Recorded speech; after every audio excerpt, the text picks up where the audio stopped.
Praise be to Jesus. We give God the praise. We give him all the glory.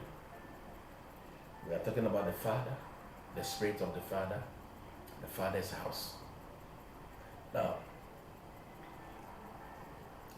the body of Christ is a living being. And so it is analogous to the human body. So you can have the various parts of the body. But one thing you need to know, no part of the body can function independently of the other parts. So if I take my heart out of my body, that the heart should function on its own, there will be just disaster. So in God's wisdom, he designed the body to function as a unit, so that all the other parts must play their role, like joints knocking, and then sinews joining them together by muscle. We function, and then we actualize the full potential of the blessings in the body. So the Bible will tell you in the book of Hebrews chapter 10,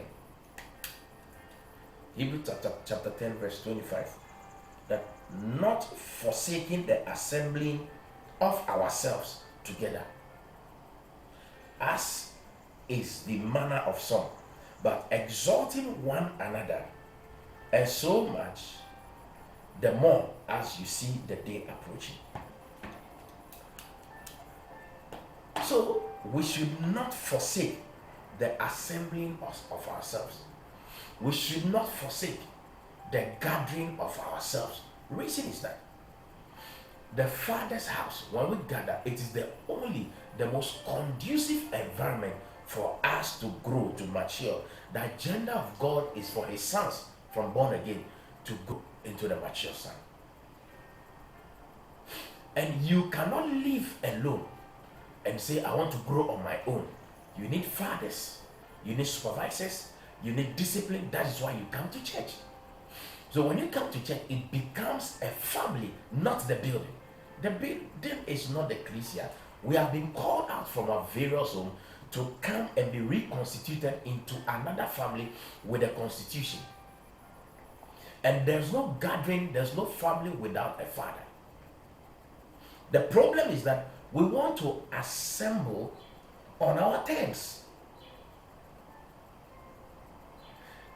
Could God have done it another way, that I live on my own and grow? Yes, he could have. But the question is that what he did? No.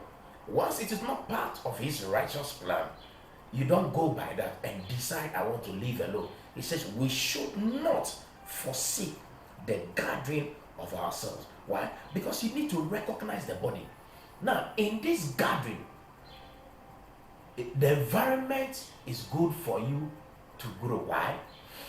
When you live alone, you cannot have relationship with others in order to test your level of maturity. But if you come into the family, when you have brothers and sisters, you will be offended.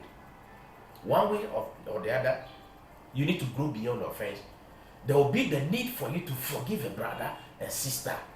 So there is also the agenda of growing relationally with the Father and with other brothers and sisters. That is why we gather. So we test ourselves and know how we are growing. And how do we do that? We need a father, because most of the time we don't feel like praying. Somebody must discipline you to pray. Most of the time you don't feel like coming into fellowship. Somebody, a voice, a father must discipline you into coming to fellowship. I pray that you recognize the need for a father figure in your life. And you discern the body. The moment you discern the body and have value, honor the body, you have value for yourself, because there's a reference point and you know where you belong. My prayer for you is that you understand the body and maximize the power, the glory of God in the body. This is Pastor Edamadu, and God bless you.